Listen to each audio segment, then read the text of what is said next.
engaged@olemiss.edu. Community Chats is a joint initiative of our office, the Office of Community Engagement at the University of Mississippi, as well as our friends at LOFT, Lafayette Oxford Foundation for Tomorrow. You can learn more about LOFT in the first episode of this series that we did on Monday, which is available on our Facebook page. Today, we have the distinct honor and privilege of being joined by Melanie Addington, who is the Executive Director of the Oxford Film Festival. Melanie has worked with the festival since 2006 in various capacities and became Executive Director in August of 2015. She also directs, writes, and produces films and serves on the Mississippi Film Alliance as president. She co-founded Oxfilm, the Yaknapatawpha Arts Council's program to lend equipment to Oxford filmmakers. And I'm sure Melanie will correct my pronunciation there because it was abhorrent. So Melanie, welcome to the show. Thank you. And it is Yaknapatawpha. Wow, that is an amazing word. So thank you for being on the show and for correcting my my pronunciation. Let's just jump right into it. So Melanie, tell us a little bit about where did you grow up and how did you end up in Oxford Lafayette? Yeah, I was born outside of Los Angeles, was raised mostly in San Diego, but lived all over the country. I lived in Georgia, Minnesota. My dad was in the mortgage industry in their marketing firm, so he was often headhunted, so we moved a lot. But I moved to Oxford in 2002 looking for a master's degree at Ole Miss, and just fell in love with the town and never left, and hopefully never will. So cool. Well, good. Melanie, thank you for being a part of this, and just you've been so impactful in our community. Tell us how you landed this position of executive director in this nonprofit. By luck of the draw, I suppose. There were 4 co-volunteer directors for a long time. This actually started as a project out of the Yaknapatawpha Arts Council. I'll say Yak from here on out for Anthony. Thank you. But in 2003, and then as the umbrella organization, and then grew enough in 2008 to become its own nonprofit. So we are our own separate entity, a 501c3. But as it kept growing, it became very hard for us to just be a volunteer organization. And I was a journalist, but my first love was this festival, and everyone else involved really had their own career paths and are still on those career paths. So I volunteered to be the interim executive director for the first year while they did a search, and the board liked what I was doing enough to ask me to stay on. So hopefully that'll continue for a while. We'll see if we what we're doing through this pandemic. Great. Oh, you've done some great work. And thank you so much for all that you've been doing through the film festival. Can you tell us just a little bit about what the film festival is? Some people may say, hey, this is a one-day event. So how is this a year-long thing? So what is the mission of your nonprofit, and what all work does that encompass? Yeah, I don't have the exact mission memorized right now, but basically we started off with the mission of just celebrating independent film. The Hoka had long been gone. And while we love the Malco, at the time the festival started, there was a 4-screen that's no longer here at the mall. And there was no YouTube, there was no Hulu, there was no Netflix. All of that didn't exist. So we were sort of in a desert of no good cinema. And so that was the initial start. But since everything has changed in the world over the years, and there's lots of different ways to see good film, we really became much more education and production driven. We try and help filmmakers get their films made with grants and support. We try and teach more. We do all kinds of panels and workshops. We do a female filmmaker retreat. We do kid film summer workshops. So we're still celebrating independent film, but we're also just really helping people learn how to craft their story. That's a really interesting kind of point you made, is the media, the technology has changed so much over the last 10 to 15 years. I mean, I remember growing up going to Blockbuster Video.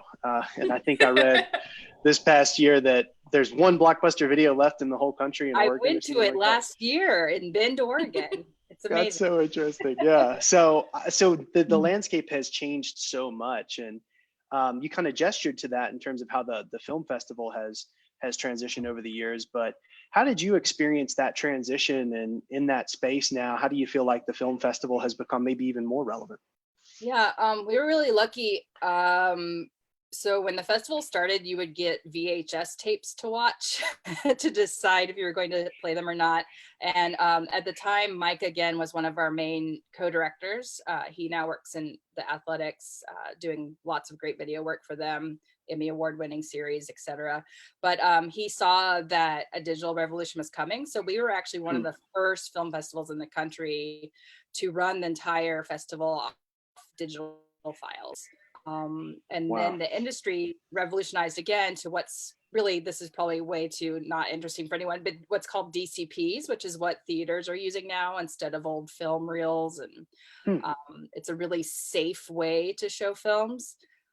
So that's really something that changed a lot for a lot of people, because you no longer had these major expenses to get things transferred to digital or physical materials. You had a digital file that could be sent. So that's helped filmmakers a lot over the years, and it's helped festivals with expenses a lot over the years.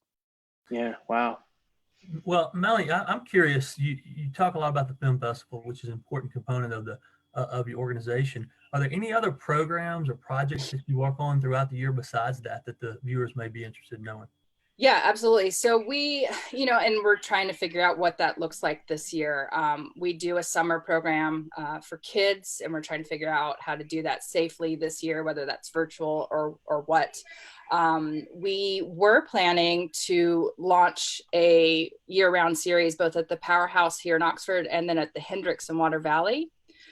So we instead have done that digitally this year, but hope to be able to bring that back out in the future. But really, we partner with a lot of community organizations year round. So last year we did Pet Fest to raise funds for the Mississippi Critters. We worked with Betsy Chapman, who's doing amazing work right now, and I hope will be a guest on here, from the community market to do a food film fest, which we'll redo again eventually.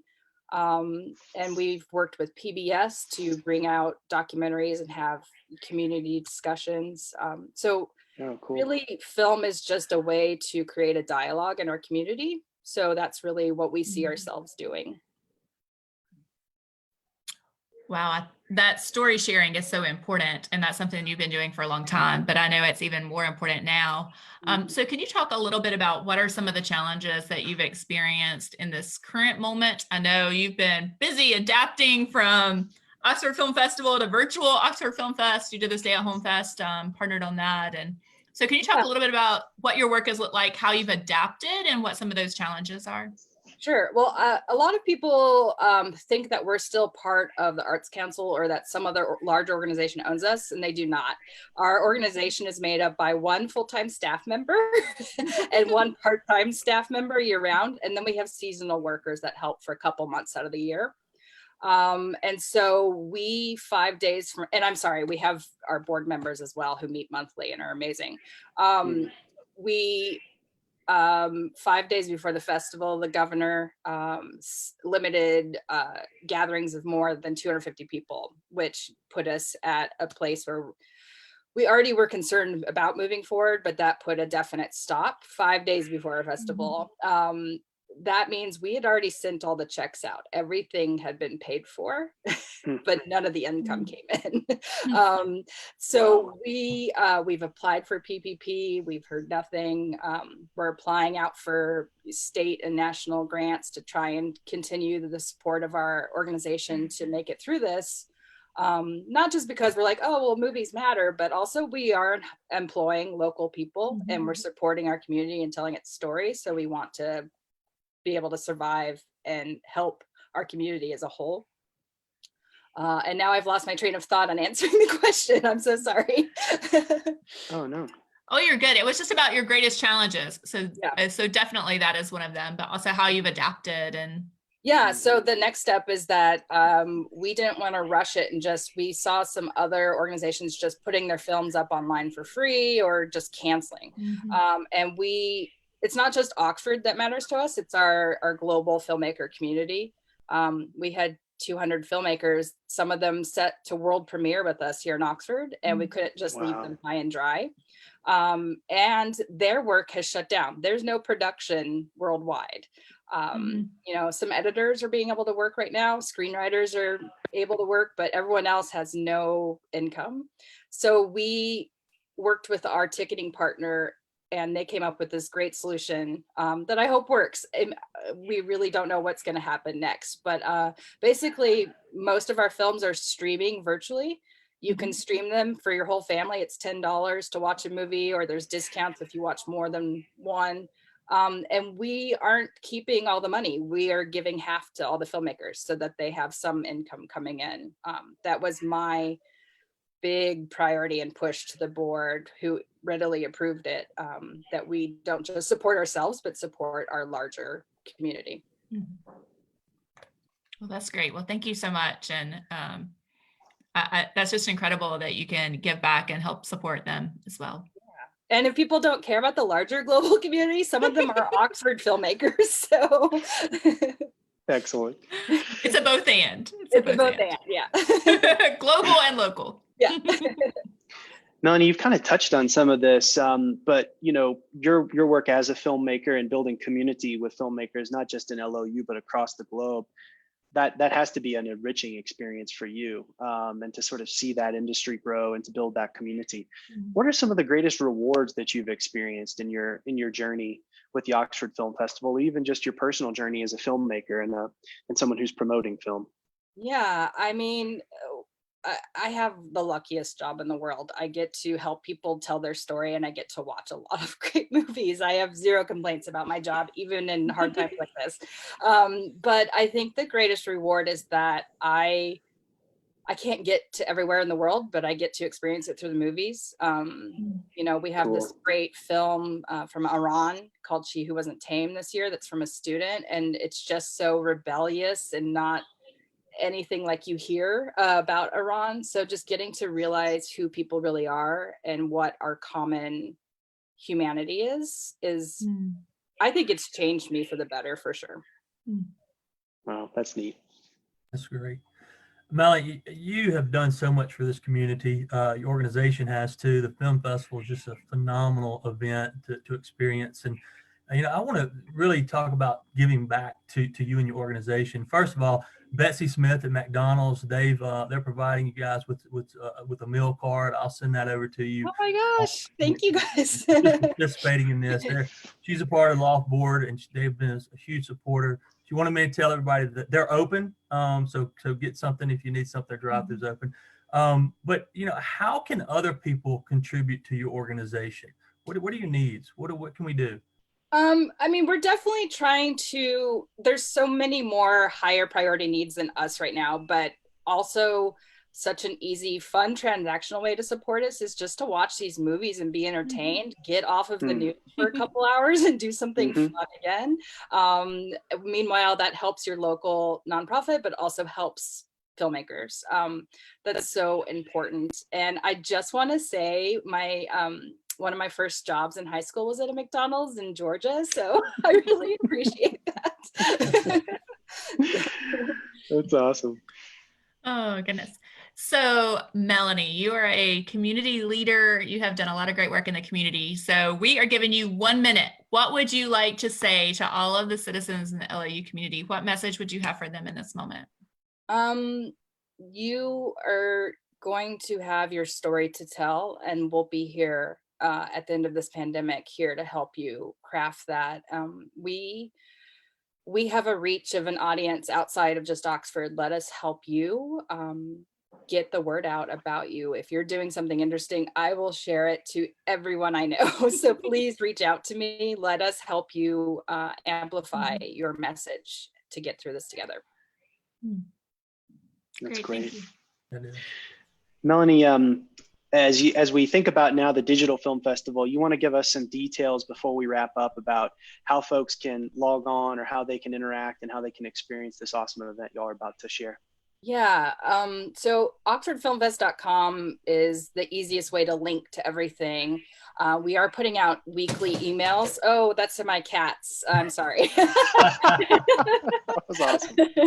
I knew they'd do it. But we're putting out weekly emails. We're on social media. People can message me with advice on how they want to watch it. But it's really, you click buy stream, put your information in, and then you can either stream it from your laptop, your tablet, your phone, or you can put it up on your computer. There's a couple different ways to do that. And there's instructions, which are too long and boring to explain here, but you can pretty much watch however you want. And we're really excited about the constant engagement with our Q&As, which will be live so that you can still interact with filmmakers. Cool. That's super helpful. We will make sure on our Facebook page to share the link to oxfordfilmfestival.com. So folks know they can go on there and they can buy the stream and they can be a part of this virtual film festival. And I just think it's fantastic that y'all have innovated in such a powerful way. You pivoted rather quickly, and I'm glad folks will still be able to take part in what has become a critical cultural event, not just for LOU or the Mid-South, but for a global community of filmmakers that you've been convening. So thanks for doing that. And we're just so grateful to you for being on today's community chat and for being our inaugural guest. Woohoo! Yeah, thank you. Absolutely. And we want to thank everybody who tuned in today to hear more about the Oxford Film Festival and their work. So thank you all. And remember, we will be back on this Friday at 12 noon. And Melanie, you actually gave us a perfect segue to our next guest, who is Betsy Chapman from the Oxford Community Market. So she'll be joining us on Friday. In the meantime, if you haven't liked Oxford Film Festival on Facebook, please go check them out. Go to their website. Y'all have an Instagram, Melanie? We do. It's all Oxford Film Fest. Easy. Okay. Go on to Instagram, like them. We'll make sure to share their contact information there as well. We can interact and engage remotely and digitally in these times and spaces and continue to build community in those ways. So thank you, Melanie, for being here. Thank you, Jody, and thanks, Loft, for your support and for the sponsorship. And for all of those who tuned in today, remember, we'll be back on Friday at 12 noon. And we'll also on Friday announce next week's guests. We've got a great lineup for community chats on next week, so you don't want to miss that. So thanks to everybody for tuning in. Thank you again, Melanie, for being here. Thanks for hosting this. I think it's such a great opportunity to learn about all our amazing organizations. So thank you. Cool. Cheers. Thanks, Melanie.